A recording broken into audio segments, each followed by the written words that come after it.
الحمد لله رب العالمين والعاقبة للمتقين والصلاة والسلام على سيد الأنبياء والمرسلين خاتم النبيين محمد وعلى آله وصحبه أجمعين أما بعد۔ میرے دینی اور ایمانی بھائیوں، بزرگوں اور دوستوں، شریعت نے انسانی خواہشات اور جذبات کو مٹانے کے لیے نہیں کہا ہے، بلکہ صحیح رخ پر لگانے کے لیے کہا ہے۔ اسی لیے شادی کی صحیح طریقے پر اجازت دی۔ اب اس میں انسان محبت کے ساتھ، خود اعتمادی کے ساتھ، ایک دوسرے پر بھروسہ کر کے زندگی گزار سکے، تو اس کے لیے شریعت نے کہا جو جوڑا منتخب کیا جائے وہ جوڑا بھی بہتر سے بہتر ہو، اس لیے کہ جوڑا اچھا ہوگا اس کے اثرات بھی پورے خاندان پر اچھے مرتب ہوں گے۔ اگر جوڑے کے انتخاب میں غلطی ہو گئی تو زندگی بھر آدمی اس کو جھیلتا رہے گا، اس کے برے اثرات نہ صرف خاندان پر بلکہ اگلی نسل پر بھی پڑنے کا امکان ہے۔ اس لیے شریعت نے اس باب میں بھی پوری طرح سے رہبری کی ہے۔ حدیث میں اللہ کے رسول صلی اللہ علیہ وسلم نے ارشاد فرمایا، تنکح المرأة لأربع، لمالها ولحسبها ولجمالها ولدينها فاظفر بذات الدين تربت يداك۔ ایک حدیث میں اللہ کے رسول صلی اللہ علیہ وسلم نے 4 چیزیں بیان کی۔ عام طور پر لوگوں میں رواج جو تھا اس کو سامنے رکھ کر اللہ کے رسول صلی اللہ علیہ وسلم نے بتایا، اور آج بھی انسانی مزاج میں انہی چیزوں کو تلاش کرنے کا مزاج ہے۔ انہی چیزوں کو انسان تلاش کرتا ہے، یا تو وہ دیکھتا ہے جس جوڑے کو تلاش کرنا ہے اس میں مال و دولت کی ان کے یہاں فراوانی ہو، اس کو انسان مقدم رکھتا ہے، یا کبھی خاندان کو دیکھتا ہے، اچھے خاندان کا جوڑا ہو، اچھے خاندان کی لڑکی ہو، اچھے خاندان کا لڑکا ہو، یا کبھی خوبصورتی کو دیکھتا ہے یا دین کو دیکھتا ہے۔ یہ 4 چیزیں عام طور پر ماحول میں دیکھی جاتی ہے۔ شریعت نے روکا نہیں، انسانی فطرت ہے، لیکن شریعت میں کس چیز کو ترجیح دی گئی ہے، شریعت نے کس چیز کو منتخب کرنے کے لیے کہا، چوائس کرنے کے لیے کہا۔ شریعت نے کہا کہ فاظفر بذات الدین، آپ دیندار کو اختیار کیجئے۔ اگر ان 4 میں آپ کو اختیار دیا جائے تو آپ دین کو مقدم رکھیے، اس سے آپ کی زندگی خوشگوار ہوگی۔ اس لیے کہ خوبصورتی یہ ہمیشہ رہنے والی چیز نہیں ہے، وقتی ہے۔ وقت گزرتا جائے گا، بڑھاپا طاری ہوگا، خوبصورتی ختم ہو جائے گی، کوئی بیماری لاحق ہو گئی، خوبصورتی ختم ہو سکتی ہے۔ مال ہے یہ ہمیشہ رہنے والی چیز نہیں ہے، یہ تو ہاتھوں کا دھول ہے، یہ تو سائے کی طرح ہے، آج اس کے پاس ہے کل اس کے پاس ہے۔ تو یہ مال بھی کوئی بھروسہ مند چیز نہیں ہے۔ اس پر اگر مال کی وجہ سے آپ نے شادی کی، مال ختم ہو گیا، پھر یہ رشتہ مضبوطی کے ساتھ قائم نہیں رہ سکتا۔ البتہ رشتہ داری خاندان کو دیکھنا چاہیے کہ خاندان اگر اچھا ہو تو خاندان کے اچھے اثرات بھی جوڑے کے اندر ظاہر ہوں گے ضرور۔ اچھی مٹی سے اچھی چیز اگتی ہے، اچھے خاندان میں اچھی خصوصیات پروان چڑھتی ہے، تو اس لیے خاندان کو ترجیح دینا چاہیے، لیکن اس میں بھی خاص طور پر دینداری کو ترجیح دینی چاہیے، اس لیے کہ دین ایسی چیز ہے جو وقت کے ساتھ دینداری بڑھتی چلی جاتی ہے، دینداری باقی رہنے والی چیز ہے۔ دینداری انسان کو اللہ کے تابع رہ کر زندگی گزارنے پر مجبور کرتی ہے۔ دینداری انسان کو ایک دوسرے کی حق تلفی سے محفوظ رکھتی ہے۔ پھر انسان اپنے حقوق کو ادا کرنے کی فکر کرے گا۔ شوہر دیندار ہے تو وہ اپنے حقوق کی ادائیگی کی فکر کرے گا. عورت دیندار ہے, وہ اپنے شوہر کے حقوق کی ادائیگی کی فکر کرے گی.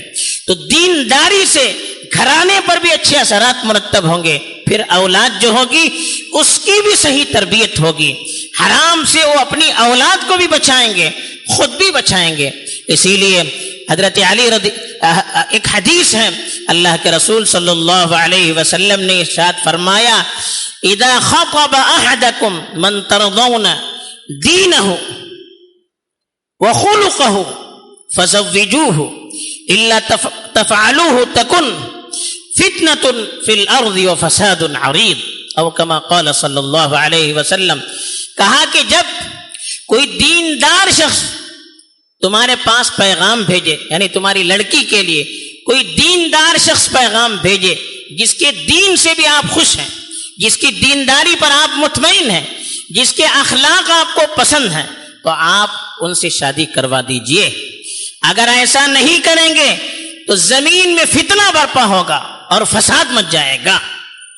یعنی اگر آپ نے دیندار سے شادی نہیں کی, دوسری کسی اور چیز کے لیے شادی میں تاخیر کرنی شروع کر دی, پھر وقت پر شادی نہ ہونے کی وجہ سے معاشرے میں بہت سارے برے اثرات پروان چڑھ سکتے ہیں.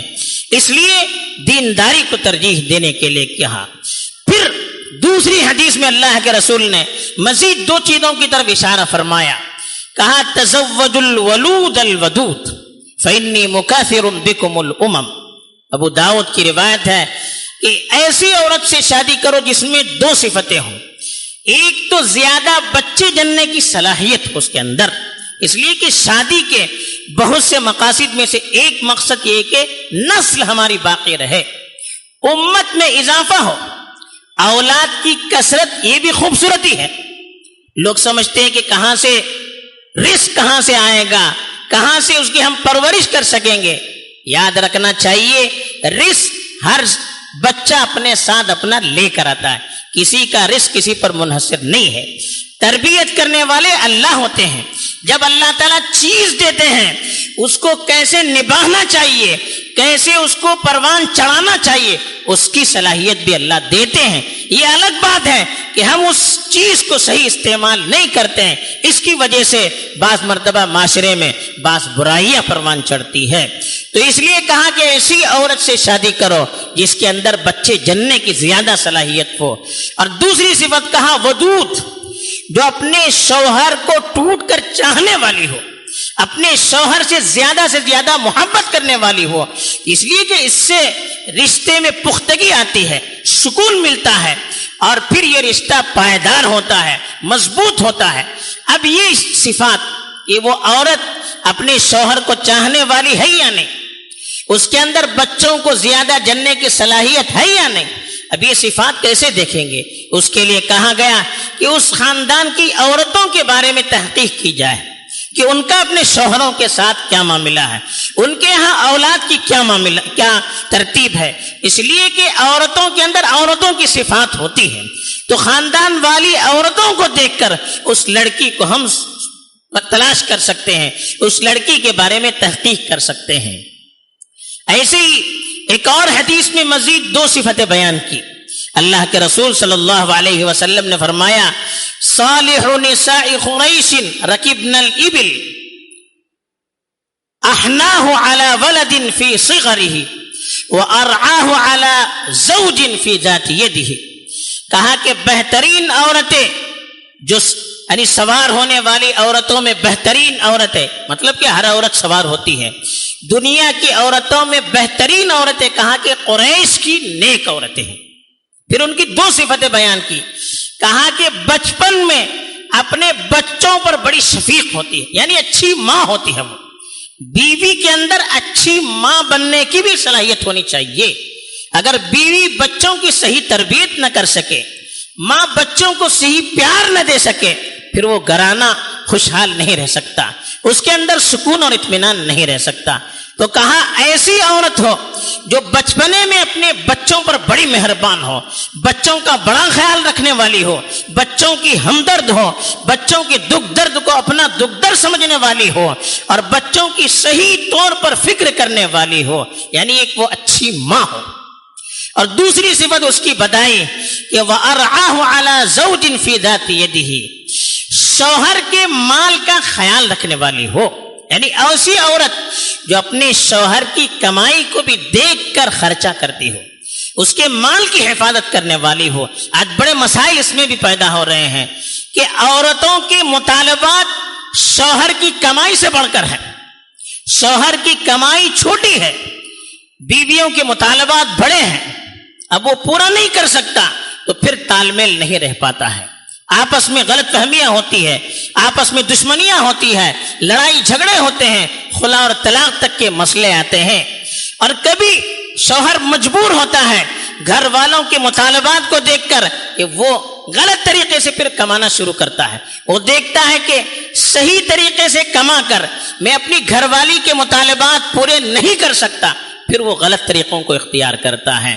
تو عورتوں کے لیے بتایا ایسی عورت ہو جو کفایت شعار ہو، یعنی دیکھ دیکھ کر خرچہ کرنے والی ہو، اسراف نہ کرنے والی ہو، اپنے شوہر کی کمائی دیکھ کر خرچہ کرتی ہو۔ کہتے ہیں نا چادر دیکھ کر پیر پھیلایا جائے، تو جتنی اپنے شوہر کی کمائی ہے اس کے مطابق خرچہ کرنے والی ہو، شوہر کا اس معاملے میں تعاون کرنے والی عورت ہے۔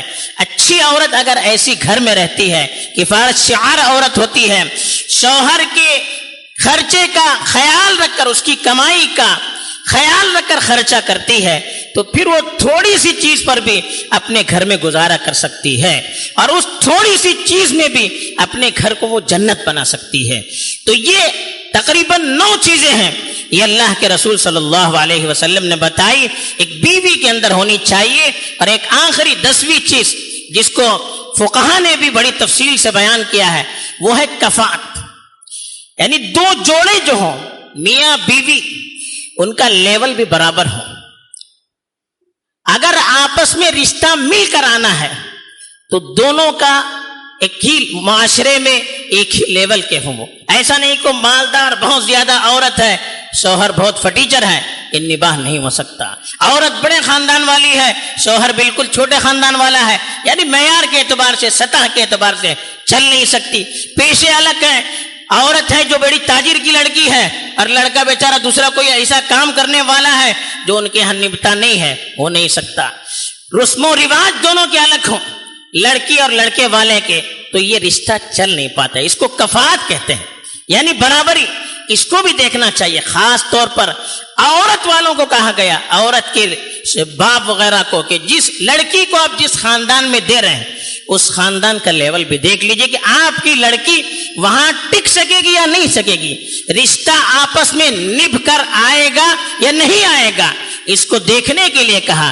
امام شافعی رحمۃ اللہ علیہ نے حدیث سے مثال دی۔ حضرت بریرہ ایک عورت تھی جو باندھی تھی، کسی کی غلامی میں تھی، حضرت عائشہ نے خرید کر اس کو آزاد کر دیا۔ اس کے شوہر بھی غلام تھے، آزاد ہونے کے بعد چونکہ شوہر غلام تھے، حضرت بریرہ کو اللہ کے رسول نے اختیار دیا، اگر تم چاہو تو اس شوہر کے ساتھ جو غلام ہے رہ سکتے ہو، اگر تم چاہو تو اس سے الگ ہو سکتے ہو۔ یعنی دونوں کا لیول چونکہ برابر نہیں تھا، ایک غلام تھا اور وہ آزاد تھی، جب تک دونوں غلام تھے جوڑا برابر تھا، یہ آزاد ہو گئی وہ غلام ہی رہا، پھر دونوں کے لیول میں فرق آ گیا۔ اب آزاد اور غلام ان دونوں کے اندر نباہ ہونا بڑا مشکل ہوتا ہے، اس لیے شریعت نے کہا اگر ایسا معاملہ ہو تو پھر اختیار دینا چاہیے۔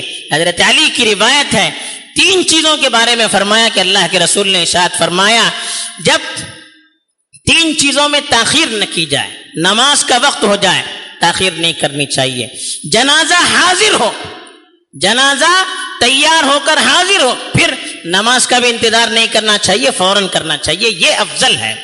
تیسری چیز بتائی کہ جب آپ کی عورت کو پیغام آ گیا، وجدت لہا کفءن، کہا کفو کا لفظ، یعنی تمہارے لیول کا کوئی لڑکا تمہاری لڑکی کے لیے مل گیا، پھر نکاح کرنے میں تاخیر نہیں کرنی چاہیے۔ تو اس کے لیے بھی کفو کا لفظ استعمال کیا کہ دونوں کا معیار ایک ہو، خاندانی اعتبار سے، پیشے کے اعتبار سے، ماحول کے اعتبار سے، مزاج کے اعتبار سے، رسم و رواج کے اعتبار سے ایک ہی اگر کیٹیگری کے لوگ ہوں گے تو نبھ کر رشتہ آئے گا، ورنہ نباہ مشکل ہو جاتا ہے۔ تو یہ 10 چیزیں تھیں جو اللہ کے رسول کے حوالے سے علماء نے بیان کی ہے کہ دونوں جوڑوں کے اندر کیا کیا صفات ہونی چاہیے، اس کا اگر ہم خیال رکھیں گے اور اپنی شہوت اور خواہشات کے مقابلے میں شریعت کو مقدم رکھ کر ہم آگے بڑھیں گے، پھر دنیا ہی میں زندگی جنت بنے گی، دنیا میں زندگی جنت بنے گی، راحت اور سکون کا سبب بنے گی۔ اللہ تعالیٰ توفیق دے، آمین۔ وآخر دعوانا ان الحمد للہ رب العالمین۔